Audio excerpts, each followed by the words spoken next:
اور ان کے ارد گرد ہمیشہ بچے رہنے والے گھوم رہے ہوں گے۔ جب تو ان کو دیکھے گا تو تو ان کو بکھرے ہوئے موتی گمان کرے گا، اور جب تو وہاں پر دیکھے گا تو نعمتیں ہی نعمتیں اور بڑی سلطنت دیکھے گا۔ ان جنتیوں کو سبز باریک ریشم کا لباس پہنایا جائے گا اور موٹے ریشم کا، اور ان کو چاندی کے کنگن پہنائے جائیں گے، اور ان کو ان کا پروردگار پاکیزہ شراب پلائے گا۔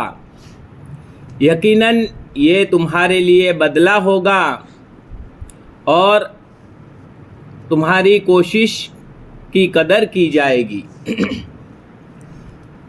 جنتیوں کا تذکرہ چل رہا ہے کہ اگر جنتیوں میں جانے والے اعمال اگر کیے تو اس صورت کے اندر اللہ رب العالمین جنت نصیب فرمائیں گے۔ ان جنتیوں کے تذکرے میں آگے بھی آیا تھا کہ ان کو الگ الگ چشموں سے پلایا جائے گا۔ کہیں تو بتلایا تھا زنجبیلا یعنی سونٹ والا شربت وہ پلایا جائے گا، کہیں دوسرے شربت کے بارے میں۔ تو اب یہ کہ بھائی پلایا جائے گا، کبھی تو ہے پئیں گے، کبھی تو ہے پلایا جائے گا۔ ان کے پاس آئیں گے تو لے کے آنے والے کون ہوں گے، پلانے والے کون ہوں گے؟ تو کہتے ہیں ان کے پاس ارد گرد گھومنے والے بچے ہوں گے جو ہمیشہ بچے ہی رہیں گے۔ ایک تو چھوٹے بچے بہت پیارے لگتے ہیں، بڑے خوبصورت بچے اگر ہو اور ارد گرد گھوم رہے ہو تو گھر میں بھی ایک رونق ہوتی ہے بچوں کے ذریعے۔ جن کی اولاد نہیں ہوتی ان کو جا کر پوچھو کیا حال گزرتا ہے۔ لیکن چھوٹے چھوٹے بچے، اور وہ بچہ بھی اگر گندا کچیلا ایسا رہتا ہو تو وہ اچھا نہیں لگتا، لیکن اگر صاف ستھرا اور اچھے بچے ہو تو بڑے پیارے لگتے ہیں۔ ارے حرم شریف میں بھی کبھی جاتے ہیں اور چھوٹے چھوٹے بچے احرام چل کے تو ایسا ہوتا ہے اٹھا لے ہوئے، بہت پیارے بچے لگتے ہیں۔ تو یہ اللہ تبارک و تعالیٰ نے جنت میں جنتیوں کو خوش کرنے کے لیے وہاں پر بھی بچے رکھے ہیں۔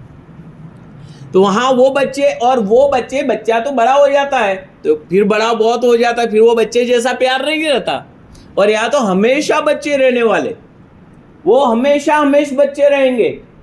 تو ایسے بچے جو جنتیوں کی خدمت کرتے ہوں گے، اللہ سبحانہ و تعالیٰ ان کو جنتیوں کی خدمت میں لگائیں گے۔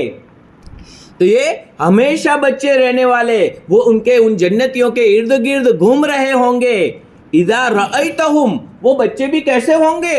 جب تو ان کو دیکھے گا تو بکھرے ہوئے موتی گمان کرے گا، یعنی موتی جیسے دکھیں گے، موتی جیسے یعنی صاف شفاف، بالکل چمکدار، خوبصورت اور پیارے پیارے لگ رہے ہوں گے۔ جیسے موتی بکھرے ہوئے کیسے چمکتے ہیں اور کیسے پیارے لگتے ہیں، تو اس طرح کے اللہ سبحانہ و تعالی یہ پیارے چھوٹے چھوٹے بچے، اور وہ آب خورے بھر بھر کے جام کے لے کر تمہارے پاس آئیں گے اور پلائیں گے کہ لو اس کو پیو۔ اب چھوٹا بچہ اس طرح لے کے آوے کتنا پیارا لگے گا، کتنا پیارا منظر ہوگا۔ لیکن یہ سارا منظر حاصل کرنے کے لیے اللہ رب العالمین نے اس کی تیاری کے لیے یہاں پر بھیجا ہے۔ اگر یہاں تیاری مکمل ہوئی تو وہاں وہ چیز ملے گی، ورنہ پھر دوسرا پہلو بھی ہے، اللہ تعالیٰ اس سے ہماری حفاظت فرمائے۔ تو یہ اللہ سبحانہ و تعالی وہاں پر ہر طرح کی عیش و عشرت، جنت کا آگے بھی تذکرہ گزرا تھا۔ تو جب تو ان کو دیکھے گا، گمان کرے گا تو کیسا؟ بکھرے ہوئے موتی بالکل۔ وَإِذَا رَأَيْتَ ثَمَّ رَأَيْتَ نَعِيمًا، اور جنت میں وہاں پر جب دیکھیں گے تو کیا دیکھیں گے؟ نعمتیں ہی نعمتیں، جدھر دیکھے جنتی کو نعمتیں ہی نعمت۔ کیوں؟ اس لیے کہ چشمہ، اب پینے کا دل چاہا، انگلی سے اشارہ کیا، چشمہ پاس میں آ گیا، اور پاس میں سے پھل، انگلی سے اشارہ کیا، پھل بالکل جھکا ہوا اور بالکل ڈائریکٹ، سوئے لیٹے لیٹے بھی کھا سکتا ہے، بیٹھے بیٹھے بھی کھا سکتا ہے، کھڑے کھڑے بھی کھا سکتا ہے۔ یہ اس طرح کے وَذُلِّلَتْ قُطُوفُهَا تَذْلِيلًا آگے آیا تھا۔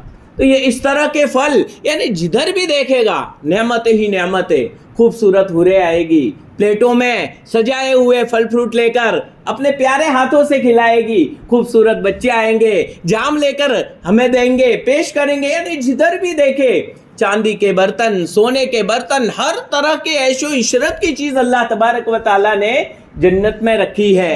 اور جنت میں یہاں جو نام لیے جاتے ہیں تو ہم دیکھتے ہیں بھائی چاندی، کانچ وغیرہ، تو وہ کانچ الگ ہے، وہ چاندی. وہاں پر گزشتہ آیا تھا کہ ایسا کانچ ہوگا جو دیکھنے میں تو آر پار دکھے گا ایسا کانچ جیسا، لیکن ہوگی چاندی. یعنی یہاں چاندی میں ایک کمی ہوتی ہے کہ چمکدار تو ہوتی ہے لیکن آر پار نظر نہیں آتا. جنت کے اندر ایسی چاندی ہوگی جو کانچ کی طرح ہوگی، یعنی آر پار نظر آئے گا. شیشے میں آر پار نظر آتا ہے نا، اس طرح. تو ایسے برتن یعنی جہاں کہیں بھی دیکھے گا ہر طرف وہ ثم رأیت نعیما، ہر طرح کی نعمتیں ہی نعمتیں دیکھے گا. وملکا کبیرا، اور بہت بڑی سلطنت دیکھے گا. یعنی ہر جنتی کو گویا ایک بادشاہ بنایا جائے گا. ہر جنتی ایک قسم کا بادشاہ ہوگا. بڑی حکومت دنیا سے 10 گنا بڑی کسی کو ملے گی، کسی کو اس سے بھی زیادہ ملے گی، کسی کو نظر جہاں تک پہنچے وہاں تک اس کی حکومت ہوگی. اور ہر طرف نعمتیں، ہر جو پھل فروٹ چاہیے، جو میوے چاہیے، ہر طرح کی چیزیں جنت کے اندر اس کے لیے مل جائے گی. اور تفسیر قرطبی کے اندر علامہ قرطبی رحمۃ اللہ علیہ نے یہاں تک ذکر کیا ہے کہ ان نعمتوں کا، یہ سلطنت کا مطلب یہ ہے کہ یہ اپنے محل کے اندر خاص تخت کے اندر اس کو تاج پہنایا جائے گا. تاج کے اندر ہیرے جواہرات جڑے ہوئے ہوں گے اور شاہی تاج پہن کر اپنے تخت پر بیٹھا ہوا ہوگا. اللہ رب العالمین کی طرف سے پیغام لے کر ایک پیغام پہنچانے والا آئے گا، اللہ تعالیٰ کا پیغام لے کر اللہ تعالیٰ کی طرف سے آنے والا. تو وہ آئے گا، جیسے ہی آئے گا 70 دربان بیچ میں کھڑے ہوں گے. پہلا دربان اس کو روکے گا، کہاں سے آ رہے ہو، کیسے؟ میں پیغام پہنچاتا ہوں میرے آقا کو، یعنی جنتی کو، یعنی ہم تمام کو انشاءاللہ. تو یہ پیغام پہنچانے کے لیے وہ دوسرے دربان کو کہے گا کہ بھائی فلانا اللہ تعالیٰ کا پیغام لے کے فرشتہ آیا ہے، آنے دو. وہ دوسرے کو کہے گا، وہ تیسرے کو، اس طرح 70 یعنی 70. تو وہاں آخری جا کر اپنے پاس آئے گا اور آ کر کہے گا کہ وہ فرشتہ پیغام لے کر آ رہا ہے رب کا. تو کہے گا کہ آنے دو. اب وہ وہاں سے فرشتہ پیغام لے کر آئے گا اور آنے کے بعد اللہ رب العالمین کا پیغام سنائے گا کہ اللہ تعالیٰ تم سے راضی ہے اور اللہ تبارک و تعالیٰ اب تمہیں یہاں سے نہیں نکالے گا، تم یہاں ہمیشہ ہمیشہ کے لیے رہو گے. اور پھر وہ فرشتہ کہے گا اللہ تعالیٰ نے اور ایک پیغام دیا ہے کہ کیا تم اللہ تعالیٰ کا دیدار کرنا نہیں چاہتے؟ جیسے ہی دیدار کی بات آئے گی جنتی مچل جائے گا، میرے رب کا دیدار فوراً تیار ہو جائے گا. براق منگوائے گا اور براق پر سواری کرے گا اور سیدھا جائے گا اور اللہ رب العالمین کی زیارت کرے گا. اور اللہ رب العالمین کی زیارت جب نصیب ہو جائے گی جنتی کو، یہ جنت کی اتنی بڑی بڑی نعمتیں سب بھول جائے گا. اللہ رب العالمین کی زیارت اتنی بڑی ہوگی، کیسا رب ہوگا، کیسا پیارا رب ہوگا. اتنے ہمارے گناہوں کے باوجود ہمیں یہاں پر بٹھانے والا، اپنے پاک کلام کو بولنے کی توفیق دینے والا، سننے کی توفیق دینے والا، ہمارے اتنے گناہوں کے باوجود ہمیں چلانے والا خدا، کتنا پیارا رب. اس خدا وہ اللہ کیسا ہوگا، ہمیں پیدا کرنے والا، ماں کے پیٹ میں پیدا کرنے والا، ایک ہی جانور کے اندر سے خون الگ نکلنے والا، دودھ الگ نکالنے والا، ایسا قدرت والا، مچھروں سے کام لینے والا طاقت والا خدا، پرندوں سے کام لینے والا طاقت والا خدا. کیسا خدا ہوگا وہ خدا، اس کی زیارت کا کیا ذوق شوق ہوگا، کیا لطف آئے گا، دنیا میں ہم سوچ بھی نہیں سکتے. ارے جنت کی نعمتوں کو نہیں سمجھ سکتے تو پھر اللہ رب العالمین کی دیدار اور زیارت کو کیسے سوچ سکتے ہیں؟ کیا پیارا منظر ہوگا. جنتی دل خوش ہو جائے گا، ساری نعمتوں کو بھول جائے گا اور پھر واپس آئے گا. یہ ہے اس کی سلطنت اور حکومت. تو جہاں کہیں بھی دیکھے گا وہ بس نعمتیں ہی نعمتیں دیکھے گا اور بہت بڑا ملک دیکھے گا. عالیہم ثیاب سندس، ان کو پہنائے جائیں گے ان جنتیوں کو باریک سبز ریشم کے کپڑے، سبز اصلی ریشم، باریک کپڑے اور موٹے کپڑے. یہاں پر کبھی تو یہاں ایک جگہ باریک بھی ہے اور موٹے بھی ہے. تو اس کے بارے میں مفسرین کرام نے ذکر کیا ہے کہ ایک ہی طرح کے کپڑے ہوتے ہیں نا تو آدمی اکتا جاتا ہے، اس لیے پتلے کپڑے بھی ریشم کے اور موٹے ریشم کا بھی کپڑا، ہر وقت ہر کپڑا پہننے کا لطف اور ہوتا ہے. یہ تو کہ پہنا ہوا ہے، یہ پہننے کا نہیں، اب دوسرا پہننا ہے، دوسرا ملے گا. موٹا ریشم بھی ملے گا، پتلا ریشم بھی ملے گا، الگ الگ طرح کے، ہر طرح کے جیسے جنتی کی تمنا ہوگی اس طرح کا لباس وہاں ملے گا. تو یہاں دونوں طرح کا ذکر کر دیا کہ سبز رنگ کا باریک ریشم وہ بھی ان کو پہنایا جائے گا، اور اسی طرح سے سبز یہ موٹا ریشم استبرق موٹا ریشم وہ بھی ان کو پہنایا جائے گا. وَحُلُّوا أَسَاوِرَ مِن فِضَّةٍ اور ان کو چاندی کے کنگن پہنائے جائیں گے. یہاں پر ہے کہ چاندی کے کنگن پہنائے جائیں گے. قرآن کریم کی دوسری آیتوں میں سونے کے کنگن پہنائے جائیں گے، تو سونے کے بھی پہنائے جائیں گے، چاندی کے بھی پہنائے جائیں گے، الگ الگ موقعوں میں الگ الگ طرح کے کنگن پہنائے جائیں گے. اب یہاں ایک سوال پیدا ہوتا ہے. سوال یہ ہے کہ بھائی کنگن پہننا تو عورتوں کی عادت ہوتی ہے، اور کنگن تو عورتوں کا زیور ہے، تو پھر کنگن پہنائے جائیں گے، اس کا کیا مطلب جنتیوں کو وہاں پر؟ تو دیکھیے، اس بات کو سمجھنے کے لیے مفسرین کرام نے ذکر کیا ہے کہ ہر جگہ کی فیشن الگ الگ ہوتی ہے. ہر جگہ کے اعتبار سے فیشن اور شو یہ الگ الگ ہوتا ہے. کبھی آج کل دنیا میں نہیں دیکھتے کہ جس کو پھٹا پرانا یہاں سے پھٹا ہوا کپڑا پہن کے جانے میں شرم آتی تھی، آج کل بس کسی نے پہن لیا تو اب ہمارے مسلم بچوں نے بھی شروع کر دیا اور کہا یہ تو فیشن ہے، نئے کپڑے یہاں سے توڑ کے پہنے جاتے ہیں، فیشن. تو وہاں جنت کی اللہ تعالیٰ وہ فیشن، اور قیصر و کسریٰ بڑے بڑے بادشاہ وہ سونے چاندی کے کنگن پہنا کرتے تھے، اس وقت کا وہ فیشن تھا.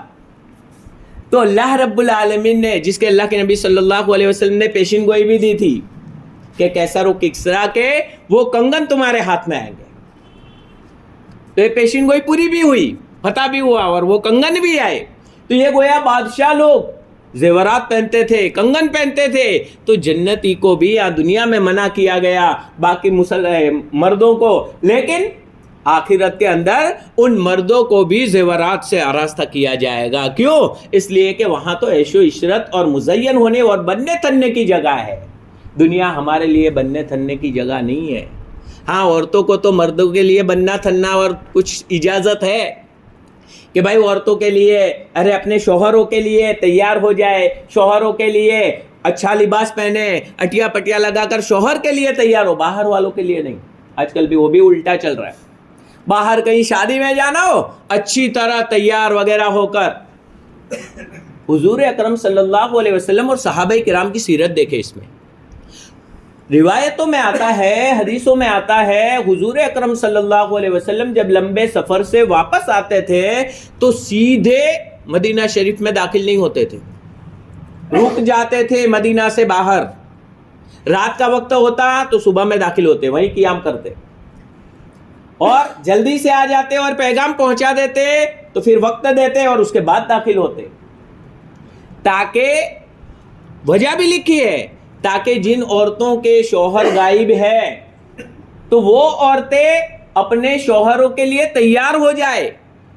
ناپاکی وغیرہ، زیر ناف وغیرہ جو صاف کرنا ہے صاف صفائی کر لے، میلی کچلی ہو تو نہا دھو کر صاف کر لے، بالوں میں کنگھی کر لے، بن تھن کر تیار ہو جائے تاکہ شوہروں کی اچھی نظر پڑے ان پر. یہ طریقہ اسلام کا. اسی طرح سے ایک صحابی کا واقعہ ہے کہ ان کے بھائی یعنی مہاجر اور انصار دونوں کے درمیان میں اخوت قائم کر رکھی تھی. وہ صحابی اپنے دوسرے صحابی کے پاس جاتے ہیں. پورا قصہ لمبا سنانے کا وقت نہیں، بس خالی مجھے خاص اتنا بتانا ہے کہ ان کے وہاں جاتے ہیں ملنے کے لیے. جیسے ہی ملنے کے لیے جاتے ہیں تو ان کی اہلیہ کو پراگندہ حال اور اس طرح دیکھتے ہیں. کہتے ہیں اس طرح کیوں رہ رہے ہو، تمہارے شوہر تو گھر پہ. تو کہا کہ تمہارے بھائی تو پوری رات نمازوں میں اور عبادت میں ہی مشغول رہتے ہیں، اس لیے ان کو ضرورت نہیں ہے. پھر انہوں نے اصلاح بھی فرمائی کہ نہیں، بیوی کا بھی حق ہے اور جسم کا بھی حق ہے، اس لیے سونا بھی چاہیے تھوڑی دیر کے لیے اور بیوی کے پاس بھی جانا چاہیے. ساری حدیث بتلائی. جب جا کر شکایت کی تو حضور اکرم صلی اللہ علیہ وسلم نے فرمایا کہ ابو درداء نے بالکل صحیح کہا ہے تم کو. ارے حضرت سلمان نے صحیح کہا ہے، ابو درداء رضی اللہ عنہ تو وہ صحابی تھے، کہا کہ سلمان نے صحیح کہا ہے، یعنی بالکل صحیح بات کہی ہے، آپ کو صحیح بتایا ہے کہ ہر ایک کا حق ہوتا ہے، ہر ایک کے حق کو ادا کرو۔ تو یہ عورتیں گویا اپنے شوہروں کے لیے تیار ہوتی تھی۔ یہ ہمیں گھروں میں تعلیم دے کر اپنی عورتوں کو بھی سمجھانا چاہیے کہ باہر نکلتے وقت تیار نہیں، باہر نکلتے وقت تو برقع، اور وہ بھی چوڑا ہونا چاہیے، کشادہ برقع، تاکہ اپنا جسم وغیرہ نہ دکھے۔ ابھی تو برقعوں پر بھی اتنی ایمبرائڈری اور ڈیزائنیں کر لیں گے اور اتنا چست برقع کہ پھر برقعے کا مقصد ہی باقی نہیں رہتا ہے، اس لیے کہ پورا جسم اندر سے نظر آئے گا، جسم کا اتار چڑھاؤ وغیرہ نظر آتا ہے، یہی تو منع ہے۔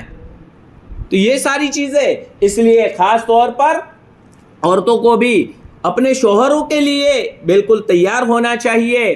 تو یہ موٹے کپڑے، یہ کنگن وغیرہ، تو اس وقت میں اللہ رب العالمین تو یہ جو زیب و زینت عورتوں کے لیے دنیا میں رخصت دی کہ بھائی ریشم بھی پہن سکتی ہے، سونا چاندی بھی پہن سکتی ہے، اپنے شوہروں کے لیے تیار ہو سکتی ہے، لیکن مردوں کے لیے تیار نہیں ہونا ہے۔ مردوں کے لیے تو آخرت کی تیاری کرنا ہے خاص طور پر، اور عورتوں کو اس میں بھی تو تیاری ہے شوہروں کی خدمت میں، اور شوہر کو خوش رکھنا۔ اس لیے کہا کہ بھائی شوہر راضی ہے، جو عورت بھی مر جائے، جو عورت بھی اس کا انتقال ہو جائے، مر جائے، اور اس کا شوہر اس سے راضی ہو تو وہ جنت میں داخل ہو جائے گی۔ تو یہ ساری چیزیں کیوں؟ کہ بھائی ان کے لیے یہ بھی جنت کی جگہ ہے، لیکن مردوں کے لیے جنت اعمال کے ذریعے سے ہمیں خاص طور پر کہ بھائی یہاں پر ہمیں نہیں، وہاں پر ہمیں عیش و عشرت کرنا ہے، تو ہر طرح کے زیور بھی وہاں پہننے ملیں گے، بالی بھی پہنائی جائے گی وہاں پر، جو پہننا ہو ہر ایک چیز، ہر قسم کا زیور۔ تو گویا ہر جگہ کے اعتبار سے فیشن الگ ہوتی ہے، تو وہ وہاں کی فیشن ہے، اس وہاں کی چیز کو تم دنیا پر قیاس نہیں کر سکتے، اور یہاں ہم اپنے معاشرے اور ماحول پر سوچے تو یہ غلط بات ہے۔ اس لیے وہاں اللہ رب العالمین پہنائیں گے، جنتیوں کو شوق بھی ہوگا، اور وہاں سب یہ بڑے بڑے جنتی لوگ پہنے ہوئے ہوں گے، تو ہر ایک کی تمنا ہوگی کہ میں بھی اس سے زیادہ زیور پہنوں۔ تو یہ اللہ رب العالمین وحلو، اور ان کو پہنائے جائیں گے اساور من فضہ، چاندی کے زیور، یہاں پر بھی چاندی کے کنگن، یہاں دیکھو چاندی کے کنگن، اور وہاں پر تھا سونے کے کنگن دوسری جگہ پر، تو وہی ایک ہی قسم کے زیور سے اگتا جاتا ہے آدمی، تو کبھی سونے کے پہنائے جائیں گے، کبھی چاندی، دونوں قسم کے دیے جائیں گے، جنتی جب جو چاہے پہنے گا۔ وَسَقَاهُمْ رَبُّهُمْ شَرَابًا طَهُورًا، اور ان کا پروردگار ان کو پاکیزہ شراب پلائے گا۔ پاکیزہ شراب، یہ دنیاوی شراب نہیں کہ پیا تو مست ہو جاتا ہے، دماغ عقل بھی چلی جاتی ہے، نہیں، عقل وہاں نہیں جائے گی۔ لا يصدعون عنها ولا ينزفون، ان کا دماغ بھی خراب نہیں ہوگا، دماغ چکرائے گا نہیں اس شراب سے، اول فول بکیں گے بھی نہیں۔ وہ شراب آخرت کی، جنت کی، تو وہ پاکیزہ شراب ہوگی، بس لطف آئے گا، مزہ اٹھائیں گے۔ ایسی پاکیزہ شراب، اور کون پلائے گا؟ ان کا پروردگار ان کو پلائے گا۔ دیکھو الگ الگ کیٹیگری کے اعتبار سے آگے آیا یشربون، وہ پیئیں گے، اس کے بعد فرمایا کہ یسقون، ان کو پلایا جائے گا، یعنی حوروں کے ذریعے سے، اسی طرح بچوں کے ذریعے سے، اور یہاں تو وَسَقَاهُمْ رَبُّهُمْ، ڈائریکٹ اللہ رب العالمین پلائیں گے۔ کیا بات ہے، یہ کتنی مزے کی بات ہے جنت کے اندر۔ بس یہ دنیا میں آئے ہیں تو قدر کر لیں، دنیا میں بس اللہ تبارک و تعالیٰ نے آخرت کی تیاری کے لیے بھیجا ہے، بس تیاری کر لے، بس میرا رب مجھ سے راضی ہو جائے، میں کوئی بھی عمل کر رہا ہوں میرے رب کی مرضی کے مطابق ہو رہا ہے یا اس کے خلاف ہو رہا ہے، اس کو دیکھتے جاؤ۔ ہر عمل کے اندر کہیں بھی یہ میں دین کا کام اس طرح کر رہا ہوں، اس میں بھی میرے رب کی مرضی سے اس کے مطابق ہو رہا ہے یا میری نفسانیت اندر آ رہی ہے۔ کہیں بھی نفسانیت نہیں آنی چاہیے، الگ الگ اعتبار سے کہیں بھی نفسانیت آ جاتی ہے، اور جب انسان کے اندر نفسانیت آ جاتی ہے تو اس نفسانیت میں آ کر وہ ظلم و زیادتی شروع کر دیتا ہے، غلط کام شروع کر دیتا ہے، گناہ کے کاموں میں لگ جاتا ہے، اللہ رب العالمین اس کی توفیق کو بھی سلب کر دیتے ہیں، توفیق بھی چھین لیتے ہیں۔ اس لیے نفسانیت سے بچتے ہوئے اللہ رب العالمین کو راضی کرتے ہوئے ہمیں ہر کام کو کرنا ہے، اور اس کے لیے علماء کرام کی رہبری لینا ہے۔ اپنی مرضی سے چلنا یہ شریعت نے نہیں سکھایا، بلکہ جیسے تھوڑی سی بیماری ہوتی ہے تو فوراً ڈاکٹر صاحب سے ہم رابطہ کرتے ہیں، اپنی مرضی وہاں نہیں چلاتے، بھائی نقصان ہو جائے گا، تو اسی طرح دینی امور میں بھی دین کے ماہرین کا رابطہ کیا جائے، اپنی مرضی سے نہ چلا جائے، ورنہ آدمی کہیں نہ کہیں پھسل جائے گا، اور ایسا پھسلے گا نفس اور شیطان دونوں فندے میں لینے کے لیے جال بچھا کر تیار ہے، ان کے فندے میں آ گئے اور پھنس جائیں گے تو ہمیشہ کی آخرت تباہ و برباد ہو جائے گی۔ ایسی پیاری پیاری جنت، اور یہ جنت کی نعمتیں، جنت کی حکومت، ہمارے رب کے دیدار، یہ سب ہم سے چھین جائے گا۔ شیطان یہ تن توڑ محنت کر رہا ہے، اس لیے ہر وقت اپنے نفس کو ٹٹولنا چاہیے۔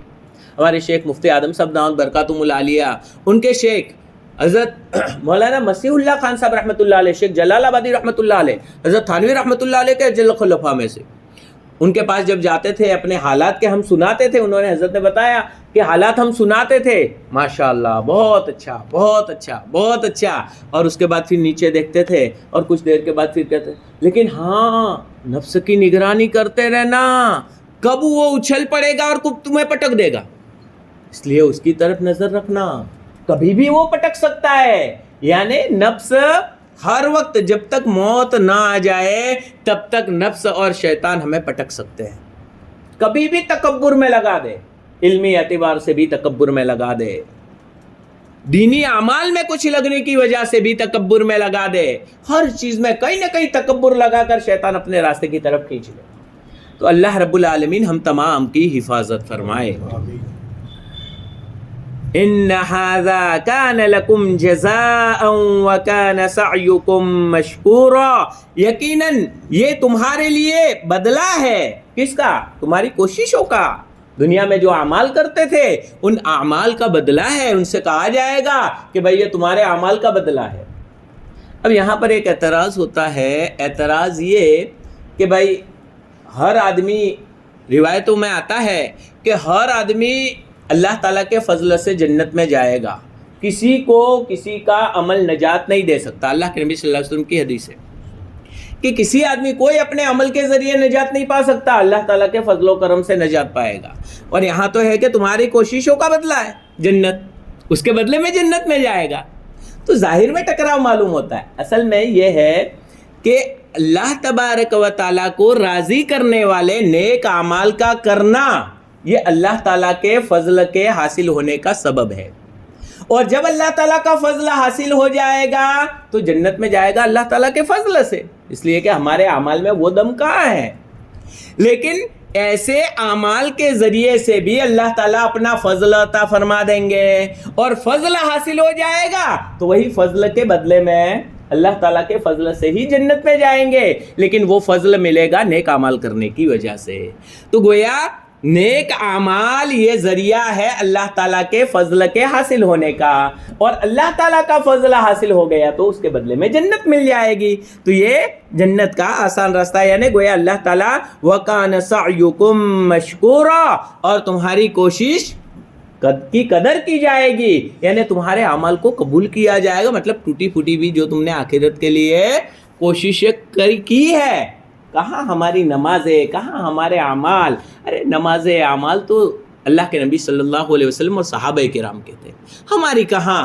ہم تو ٹوٹے پھوٹے، ہماری اگر نمازوں کو اور ہمارے اعمال کو دیکھا جائے نا تو ایک قسم کا مذاق ہے، واقعتاً سچ کہتا ہوں۔ جیسے بادشاہ شربت مانگے اور ہم لال پانی کر کے دے دے شکر ہی بھول جاوے، ایسی ہماری اعمال اور عبادات کا حال ہے۔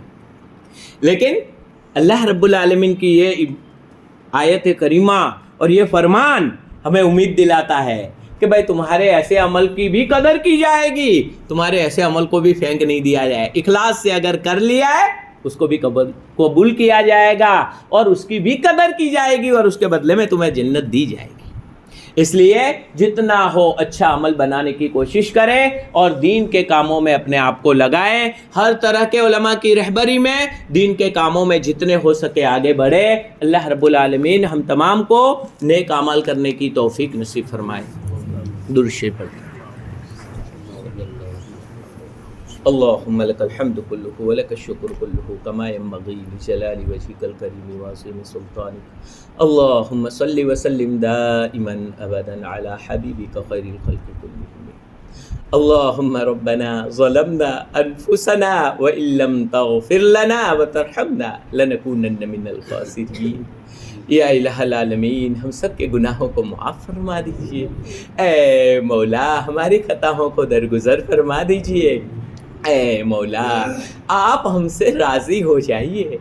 مولا اے مولا یہ جو آپ نے ٹوٹے پھوٹے اعمال کی جو توفیق عنایت فرمائی ہے مولا اس پر استقامت نصیب فرمائیے. اے مولا اسے قبول فرما لیجیے. مولا قبولیت کے لائق نہیں ہے مولا، ہمارے اعمال آپ کے شایع نشان نہیں ہے مولا، لیکن آپ تو قدر کرنے والے ہیں. اے مولا اے مولا اے مولا ہمارے ٹوٹے پھوٹے اعمال کو قبول فرما لیجیے. اے مولا ہمیں استقامت نصیب فرمائیے. اے مولا ہماری توفیق چھین نہ لی جائے. اے مولا اس بات سے ہم ڈرتے رہتے ہیں مولا، ہمیشہ آپ اپنی توفیق سے ہمیں نواز دیجئے. اے مولا آپ کو جو پسند ہے ایسے اعمال کرنے کی ہم سب کو توفیق عنایت فرمائیے. اے مولا آپ کی پیاری جنت کے بارے میں یہ پڑھ کر سن کر ایک دل میں شوق ذوق پیدا ہو جاتا ہے. مولا آپ کی کیا پیاری جنت ہوگی. اے مولا جنت کی نعمتیں کتنی پیاری ہوگی. مولا آپ نے کتنی پیاری جنت بنائی ہے. اے مولا اس جنت میں داخلہ نصیب فرما دے. اے ہمارے پیارے اللہ آپ کی ذات کتنی بارونق ہوگی، کتنی برکتوں والی ہوگی، کتنی پیاری ہوگی، کتنی مبارک ہوگی. اے مولا ہم گندوں کو آپ کی ذات کی زیارت کے لائق بنا دیجیے. اے مولا ہم گندوں کو آپ کی زیارت کے قابل بنا دیجیے. مولا جنت الفردوس میں آپ کی زیارت نصیب فرمائیے. اے مولا آپ ہم سے راضی ہو جائیے. اے مولا جتنی زندگی باقی رہی ہے مولا آپ کے مرضیات پر چلنے کی ہم سب کو توفیق عنایت فرما دیجیے. اے مولا پورا مجمع آپ کے سامنے ہاتھ پھیلائے بیٹھا ہے مولا، پورے مجمع کی جائز تمناؤں کو پورا فرما دیجیے. اے مولا امت مسلمہ کو مولا ایک بنا دیجیے، نیک بنا دیجیے. مولا ہمارے نوجوانوں کی حفاظت فرما. مولا ہماری ماں بہن بیٹیوں کی حفاظت فرما. مولا ہمارے معاشرے کی حفاظت فرما. مولا اے مولا ہمارے مسلمان محلوں کو صحابہ کرام والا محلہ بنا دے. اے مولا جہاں کہیں بھی باہر نکلتے ہیں مولا مسلمانوں کے اعمال اسلام اور دین سے بالکل ہٹے ہوئے نظر آتے ہیں. اے مولا ذمہ دار اور مجرم ہم ہیں مولا، ہم پوری طرح بات نہیں پہنچا پائے. اے مولا لیکن ہدایت تو آپ کے قبضہ قدرت میں ہے مولا، آپ چاہے بغیر محنت کے بھی انہیں نواز سکتے ہیں. مولا ہمیں محنت کرنے کی توفیق عنایت فرما. اے مولا انہیں بھی قبول فرما لیجیے. مولا وہ بھی تیرے لاڈلے نبی کے بندے ہیں. اے مولا تیرے لاڈلے نبی کے امتی ہیں مولا، تیرے پیارے بندے ہیں. اے مولا تیرے لاڈلے نبی کے امتیوں کو قبول فرما لیجئے. مولا ہم تمام کو قبول فرما لیجئے. اے مولا ہماری ماں بہن بیٹیوں کو صحیح سمجھ نصیب فرمائیے. مولا ہمارے نوجوانوں کو صحیح سمجھ نصیب فرمائیے. مولا ہمارے محلوں کو درست فرما دیجئے. اے مولا پورے عالم کے اندر مسلمانوں کو ہدایت کی ہوائیں چلا دیجئے. مولا ہدایت سے سرفراز فرما دیجئے. مولا مولا اسلام کو غالب فرما دیجئے، اسلام کا بول بالا فرما دیجئے۔ اے مولا پورے عالم کے اندر اسلام اور مسلمانوں کی حفاظت فرما دیجئے۔ اے مولا اسلام پر چلنا آسان فرما دیجئے۔ مولا اسلام پر چلنے میں جو رکاوٹیں ڈالنے والے ہیں مولا ان کی تقدیر میں ہدایت ہے تو انہیں جلد سے جلد ہدایت سے نواز دیجئے، ورنہ اے مولا ایسے لوگوں سے اس زمین کو پاک اور صاف فرما دیجئے۔ اے مولا جیسے آپ نے عاد و سمود کو ہلاک فرما دیا ایسے لوگوں کو ہلاک اور تباہ و برباد فرما دیجئے۔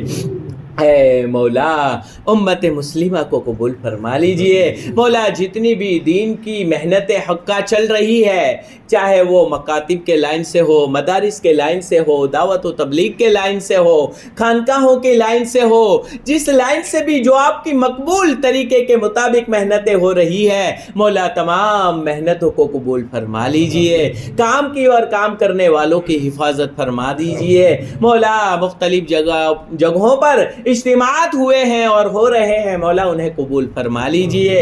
مولا دولقہ میں بھی اجتماع ہو رہا ہے اسے بھی قبول فرما لیجئے۔ اے مولا ہدایتوں کے پھیلنے کا ذریعہ بنا دیجئے۔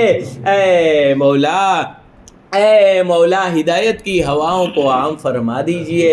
اے مولا جنہوں نے دعا کے لیے کہا ہے، لکھا ہے، متوقع ہے مولا تمام کی جائز تمناؤں کو پورا فرما دیجئے۔ اے ہمارے پیارے اللہ گنہگار ہے، منہ بھی گنہگار ہے، ہاتھ بھی گنہگار ہے، پورا جسم گناہوں سے آلودہ ہے، آنکھیں بھی گنہگار ہے، دماغ بھی گنہگار ہے۔ مولا ایسے گنہگار جسم کے ساتھ تیرے سامنے ہاتھوں کو اٹھانے کے لائق تو نہیں ہے مولا، لیکن تو نے حکم دیا ہے ادعونی استجب لکم، تم مجھے پکارو میں تمہاری پکار کو قبول کروں گا۔ اے مولا تیرے فرمان پر تیرے سامنے ہاتھوں کو اٹھایا ہے مولا، تم ہمیں محروم مت لوٹائیو، اللہم لا تردنا خائبین، اے مولا ہمیں نامراد مت لوٹانا۔ مولا ہماری ٹوٹی پھوٹی دعاؤں کو محض اپنے فضل و کرم سے اور جناب آقا محمد رسول اللہ صلی اللہ علیہ وسلم کے صدقے طفیل میں قبول فرما لیجئے۔ اے مولا تمام دعاؤں کو اے مولا اپنے فضل و کرم سے اور بدریین کے صدقے طفیل میں قبول فرما لیجئے، تمام نیک بندوں کے صدقے طفیل میں قبول فرما لیجئے۔ اللہم انا نسألک من خیر ما سألک منہ نبیک و حبیبک سیدنا محمد صلی اللہ علیہ وسلم ونعوذ بک من شر ما استعاذک منہ نبیک و حبیبک سیدنا محمد صلی اللہ علیہ وسلم، انت المستعان وعلیک البلاغ، لا حول ولا قوة الا باللہ العلی العظیم۔ سبحان ربک رب العزة عما یصفون وسلام علی المرسلین والحمد للہ رب العالمین برحمتک یا ارحم الراحمین۔